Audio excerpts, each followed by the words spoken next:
Sebelumnya, di sesi sebelumnya, Bapak-Bapak Bupati dan juga Pak Wali Kota sudah curhat nih tentang apa yang dihadapi, tentang pemangkasan transfer pusat ke daerah dan membuat daerah-daerah ini sebenarnya lebih kreatif nih, Pak Iya, Fatoni ya. iya. Tapi kemudian ada lagi kegalauan gitu ya, sudah disuruh cari PAD sendiri tapi ada kewenangan juga yang dipangkas gitu ya, yang tidak bisa menjadi kewenangan lagi di kepala daerah, khususnya mungkin Bupati ini lebih banyak catatannya. Seperti apa nih Pak Fatoni? Ya, kita berikan apresiasi ini bapak-bapak yang sudah hadir di sini, Bupati Wali Kota dari Bulungan, Makassar, Sidrap, Lamongan. Ini sebagai salah satu contoh kepala daerah yang tidak mempermasalahkan masalah tetapi mencari solusi. Kondisi keuangan daerah saat ini dialihkan. Jadi sebenarnya alokasinya bukan sebagian bukan hanya di APBD tetapi dialihkan ke pusat. Tetapi pengalokasiannya itu tetap ke daerah. Nah, oleh karena itu dengan kondisi seperti ini dituntut kreativitas dan juga inovasi dari daerah untuk lebih bekerja keras lagi. Dengan kondisi ini maka ada dua yang bisa dilakukan. Yang pertama mengoptimalkan sumber-sumber pendapatan, kemudian mengencangkan belanja. Belanja-belanja yang tidak perlu, belanja-belanja yang boros, belanja-belanja yang tidak prioritas dipangkas. Namun di sisi lain, pendapatan harus dioptimalkan. Nah, kalau kita melihat dari sisi PAD, pendapatan hasil daerah, maka paling tidak ada 5 upaya yang bisa dilakukan. Yang pertama dengan intensifikasi. Tadi juga sudah disebutkan, banyak sumber-sumber yang ada ini yang belum maksimal. Dan ini masih bisa kita tingkatkan. Misalnya saat ini pajak kendaraan bermotor, itu kabupaten kota mendapatkan option, jadi langsung diberi gitu Mbak. Nah, tadi juga disampaikan realisasinya masih rendah. Kalau ini kabupaten kota bersama dengan provinsi bersama-sama menggenjot ini, itu tentu juga akan naik. Sama dengan juga pajak hotel dan restoran, itu peluangnya masih besar sekali. Tentu masih ada kebocoran-kebocoran, itu yang perlu kita tangani. Kemudian juga tadi kita bisa melaksanakan event-event yang tadi Makassar juga sudah menyebutkan, agar berdatangan tamu-tamu dari luar, ini juga bisa meningkatkan ekonomi, meningkatkan pendapatan asli daerah. Kedua, dengan melakukan ekstensifikasi. Ini menggali sumber-sumber pendapatan yang selama ini belum digali. Nah, ini juga masih banyak yang bisa dilakukan. Kemudian yang ketiga, peningkatan kualitas sumber daya manusia juga penting. Karena di bidang PAD, di bidang pengelolaan keuangan, ini masih ada keterbatasan sumber daya manusianya. Ini bisa ditingkatkan dengan melakukan sertifikasi, bintek, peningkatan kapasitas, dan upaya-upaya lain. Kemudian yang juga tidak kalah penting yang bisa dilakukan adalah dengan cara melakukan elektronifikasi atau digitalisasi. Ini agar pendapatan itu bisa lebih dimonitor langsung, juga bisa real time, bisa dilakukan pengawasan, dan dari situ juga bisa dicegah kebocoran-kebocoran, bisa dimonitor. Tetapi juga melakukan pengawasan itu juga penting dilakukan. Kemudian yang kelima, ini yang juga sudah dilakukan oleh bapak-bapak di sini adalah melakukan inovasi terobosan-terobosan. Banyak sekali terobosan yang bisa dilakukan. Dan yang lain adalah bagaimana kita berusaha menarik investasi, mempermudah perizinan. Tadi juga disebutkan dengan membuat BUMD. Banyak sekali peluang yang sekarang bisa dimanfaatkan oleh daerah dengan membuat BUMD yang belum ada tentu membuat yang baru, yang sudah ada tentu mengoptimalkan BUMD yang sudah ada. BUMD pangan misalnya itu tentu sangat penting sekali di daerah. Yang daerah punya wisata bisa BUMD wisata. Selain itu memanfaatkan aset barang milik daerah. Banyak aset yang mangkrak itu bisa disewakan, bisa dikerjasamakan, bisa dijualkan kalau memang itu bisa dijual. Kemudian juga bisa memanfaatkan BLUD, Badan Layanan Umum Daerah. Di situ ada rumah sakit, ada puskesmas, ada SMK. Ini juga bisa digunakan untuk meningkatkan PAD. Di dalam birokrasi itu ada 3 jenis organisasi. Ada birokrasi sendiri, ini di SKPD di dinas. Ini tidak boleh mengambil keuntungan. Di ujung sini ada BUMD, ini tujuannya untuk mengambil keuntungan. Di tengah ini ada BLUD. Dia birokrasi pemerintahan, tetapi pengelolaan keuangannya ada keleluasaan. Seperti yang dilakukan oleh rumah sakit, puskesmas, dan juga sekolah SMK. Nah, kemudian yang lain yang bisa dilakukan adalah dengan cara melakukan kerjasama dengan badan usaha atau KPBU. Kalau di daerah sering juga disebut KPDBU. Nah, ini sudah mulai banyak sekarang marak. Daerah-daerah sedang bersemangat untuk melakukan kerjasama ini. Banyak keuntungan yang bisa didapat, memanfaatkan potensi yang ada. tetapi juga mendapatkan keuntungan yang besar. Seperti contoh yang sudah dilakukan, yang sudah banyak dicontoh itu di Kabupaten Madiun, yaitu penerangan jalan. Kabupaten Madiun itu membangun penerangan jalan dengan ribuan titik. Kalau menggunakan APBD itu baru bisa dilakukan 10 tahun, dan setiap tahunnya itu mengeluarkan uang 100 miliar, berarti ada 1 triliun. Tapi dengan kerjasama ini tidak mengeluarkan uang, kemudian jalan terang, daerah aman, UMKM meningkat, bahkan pajak penerangan jalannya itu turun 57%. Ini contoh seperti itu. Dan kerjasama ini nanti masih banyak yang bisa dilakukan untuk rumah sakit, untuk infrastruktur, untuk pasar dan lain-lain. Nah, ini upaya-upaya yang bisa dilakukan oleh daerah dengan terus memanfaatkan potensi yang ada di daerah masing-masing. Sementara dari sisi dana transfer selain saat ini uang yang diberikan ke daerah ke APBD, itu juga masih banyak peluang dana transfer lain. Banyak program strategis, banyak kegiatan strategis itu juga punya peluang untuk bisa mendapat manfaat bagi daerah. Misalnya MBG, kalau di daerah itu dapurnya sudah lengkap, maka manfaat yang akan diterima tentu akan lebih banyak lagi. Koperasi Merah Putih misalnya, sekolah rakyat dan lain-lain ini tentu bisa. Dan masih banyak lagi dana KL, kementerian lembaga yang nanti bisa dimanfaatkan oleh daerah, yang itu manfaatnya akan dirasakan oleh masyarakat. Baik. Pak Fatoni sudah mengawali begitu ya, dan sudah menyampaikan begitu dari sisi pemerintah pusat. Nah, tadi kan saya yang tanya terus nih, Bapak-Bapak ya, Pak Bupati dan juga Pak Wali Kota. Ini monggo kita boleh elaborasi bersama-sama. Apa mungkin yang menjadi curhatan langsung dari Bapak-Bapak di daerah gitu ya? Hal yang secara real mungkin ingin disampaikan kepada pemerintah pusat, kepada Pak Fatoni begitu di sini, untuk bisa dielaborasi lebih lanjut. Mungkin siapa dulu? Pak Bupati Lamongan, boleh. Baik, terima kasih Mbak Fatoni. Kami juga tadi sudah menyampaikan bahwa langkah-langkah kami untuk tetap melaksanakan pembangunan ini berjalan dengan baik. Kita juga melakukan pinjaman daerah dan juga melakukan KPBU.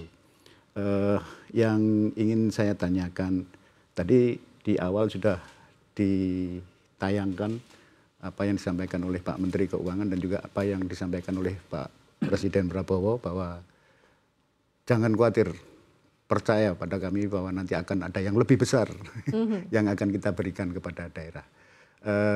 Kalau boleh tahu kira-kira dalam bentuk yang bagaimana, selain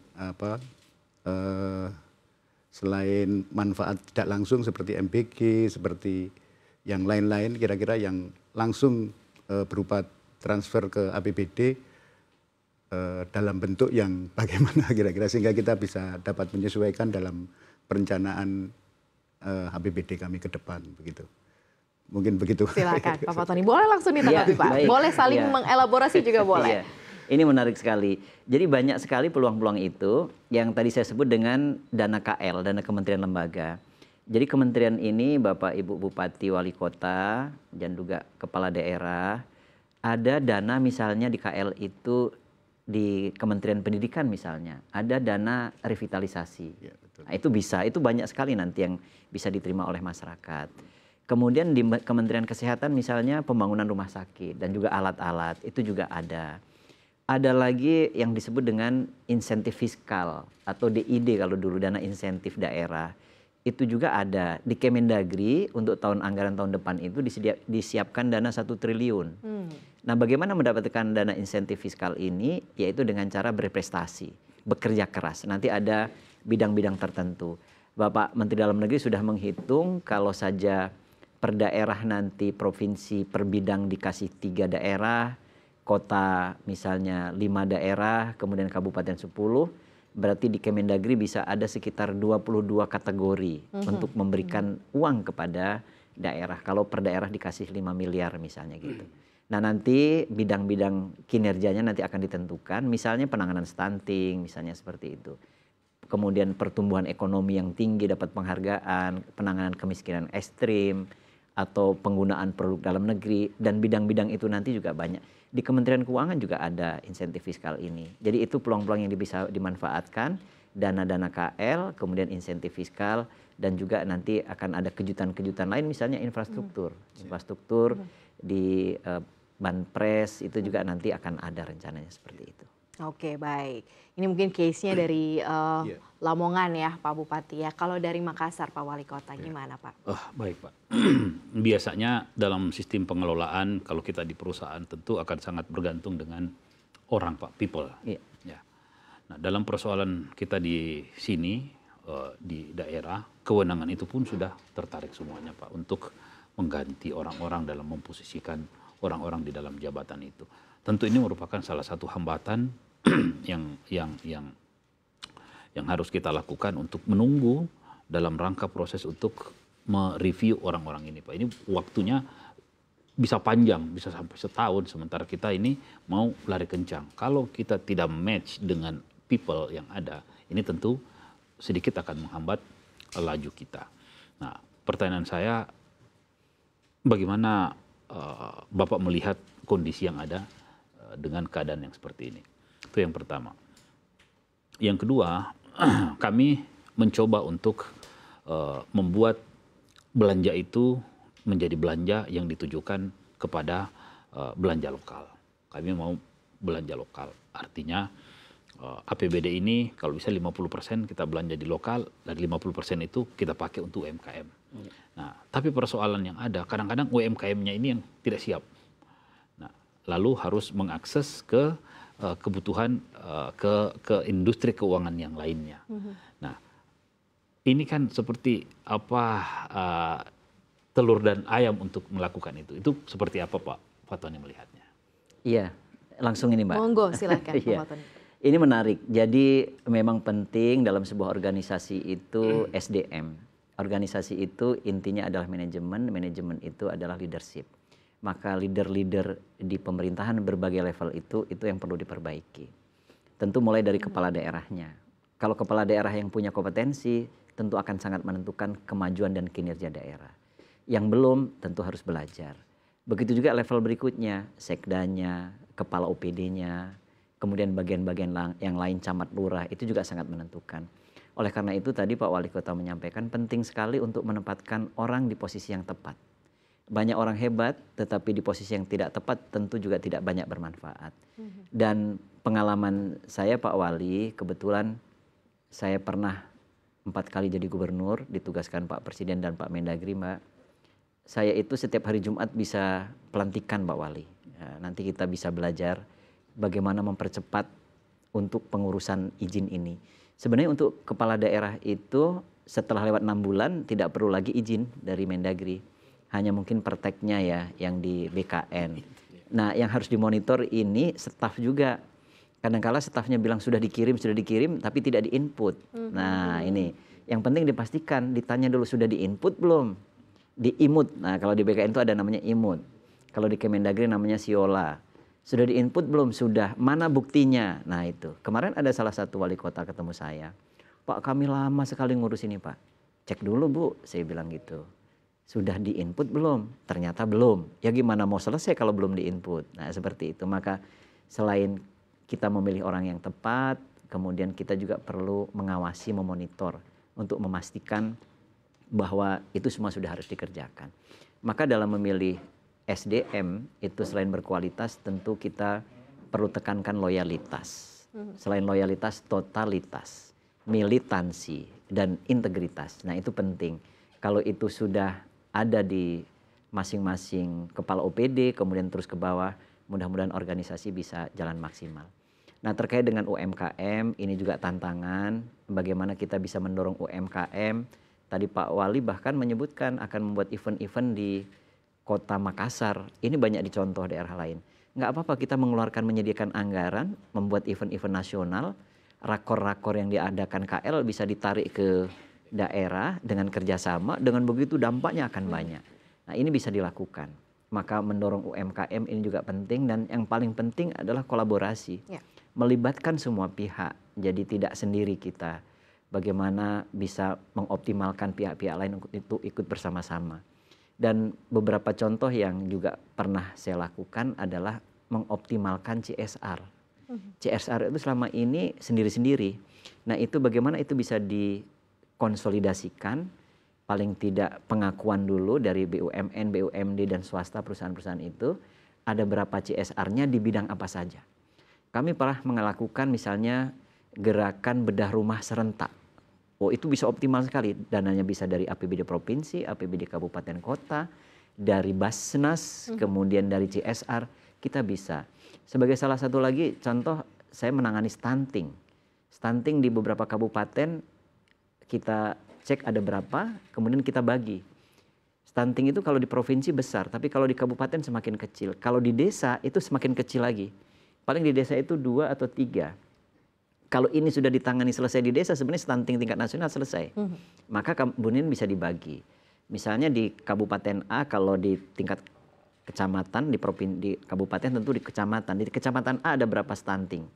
Ada 50 misalnya. 50 tinggal dibagi saja. Sebagian CSR, sebagian masyarakat, sebagian dari sumber mana lagi. Tetapi yang perlu dilakukan, yang perlu dipastikan adalah bahwa penanganan stuntingnya tepat.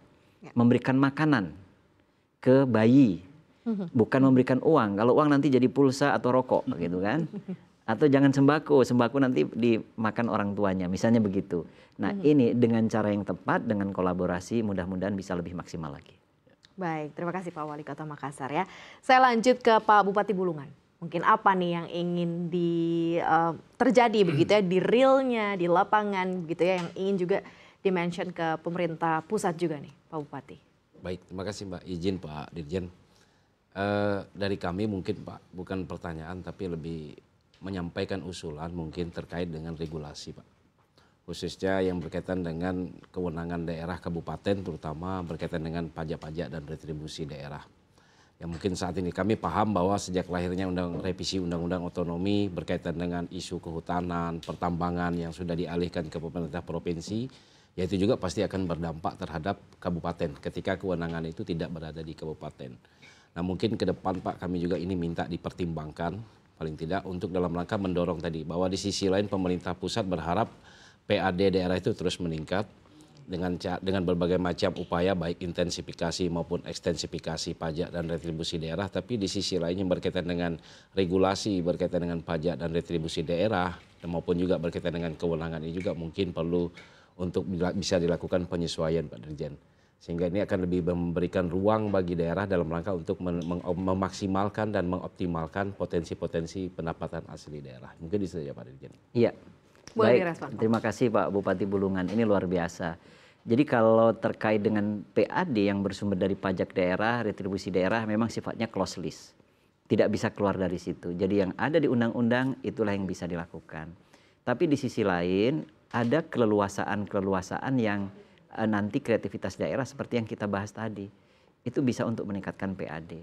Maka ruang untuk menarik investor misalnya, untuk memberikan kemudahan kita dalam perizinan misalnya, itu bisa kita lakukan. Nah dari sisi lain sumber-sumber pendapatan selain tadi dari PAD tentu ada dana transfer lainnya. Nah yang sudah diperluas kemarin juga tadi juga sudah diperbincangkan adalah terkait dengan DBH. Nah, DBH itu juga sudah diperluas. Nah tentu pemerintah juga akan melihat dinamika ini, tidak menutup mata, tentu ada usulan-usulan, kemudian ada aspirasi, tentu akan menjadi perhatian pemerintah dan ini tentu akan menjadi pertimbangan untuk mengambil kebijakan selanjutnya. Tentu kita sangat terbuka, kita terus bisa berdiskusi untuk memperbaiki semua ini. Baik, terima kasih Bapak Bupati Bulungan dan juga tadi langsung ditanggapi langsung oleh Pak Fatoni ya.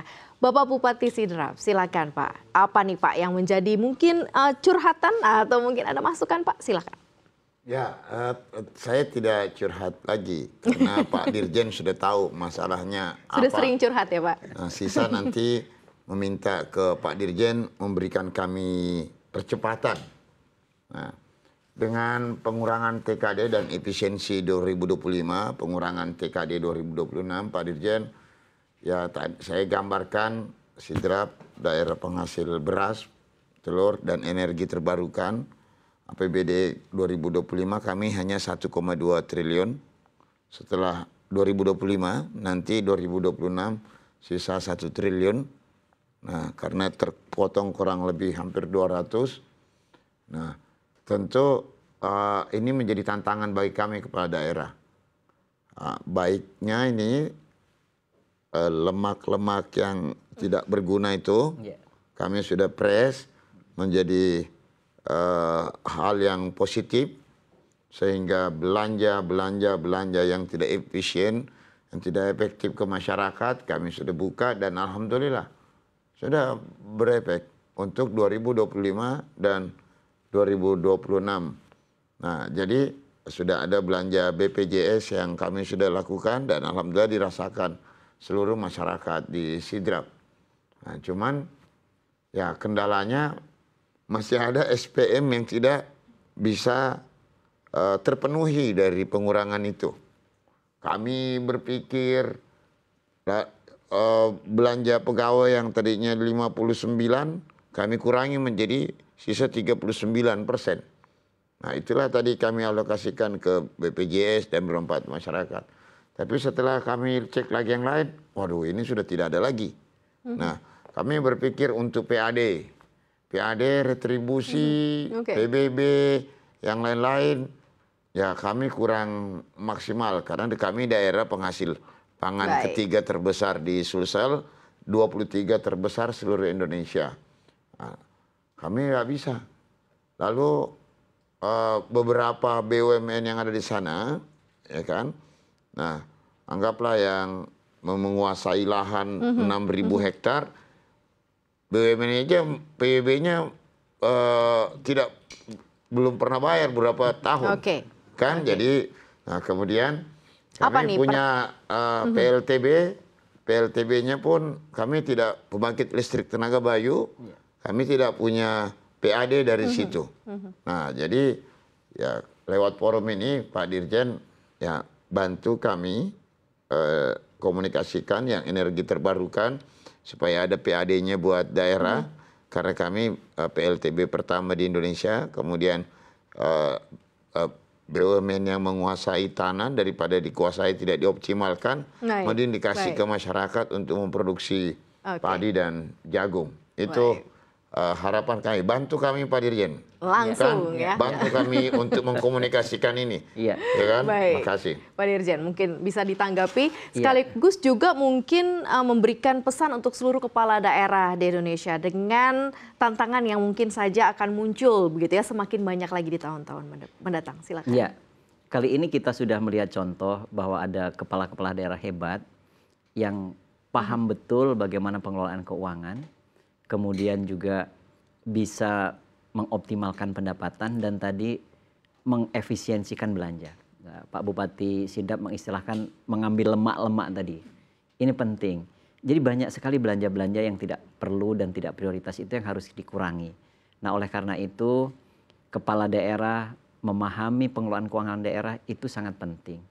Juga yang tidak kalah penting adalah melakukan pengawasan, kemudian melakukan monitoring dan mengecek satu persatu anggaran-anggaran yang ada di OPD atau di dinas masing-masing.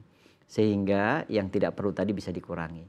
Nah, kemudian juga yang tidak kalah penting dalam rangka mengoptimalkan pendapatan, khususnya yang berasal dari dana transfer atau dana pusat, itu adalah melakukan updating data. Datanya diperbaiki, diperbaharui. Ini yang kadang-kadang luput. Jadi dianggapnya datanya sudah baik-baik saja. Sementara pusat itu dalam penentuan alokasi itu tentu didasarkan pada data. Data yang ada itulah yang digunakan. Tapi kalau datanya tidak diperbaiki, bukan data terbaru, maka daerah nanti yang akan rugi. Misalnya untuk sekolah itu dapodik. Dapodiknya harus bagus, harus diisi dan tidak salah. Ini kadang-kala karena waktu lalu itu ada lomba yang sekolahnya bagus itu diberikan penghargaan, maka sekolah yang rusak dibilangnya bagus. Padahal sekolah yang rusak itulah yang akan dibantu misalnya gitu. Jadi memberikan data yang objektif yang sebenarnya. Sama dengan jumlah penduduk. Misalnya jumlah penduduknya tidak menggambarkan jumlah penduduk yang sebenarnya, silahkan dipercepat untuk perekaman data. Kemudian mengkonsolidasikan yang tinggal di situ tapi belum punya KTP di situ, itu juga bisa diganti KTP-nya. Dan yang menarik ada salah satu kabupaten di Maluku, banyak sekali pendatang yang bekerja di situ, tinggal di situ, tapi belum KTP di situ. Kemudian diwajibkan untuk punya KTP di situ. Dan itu juga menjadi indikator dalam penentuan dana-dana yang ada di pusat. Maka updating data, kemudian kita mengupgrade data, mengupdate data, itu bisa kita lakukan. Terima kasih banyak. Ini sudah ada banyak gambaran sekali begitu ya apa yang disampaikan dari masing-masing kepala daerah. Mudah-mudahan setelah ini bisa menjadi salah satu koneksi yang baik ya antara pusat dan juga daerah, menjadi penyambung juga begitu ya. Jadi lebih saling bersinergi, walaupun mungkin harus ada peraturan daerah atau perubahan peraturan begitu ya dari pusat ke daerah yang mungkin kalau kata anak sekarang makin dar-der-dor begitu ya, tetapi semuanya bisa dikomunikasikan dengan baik.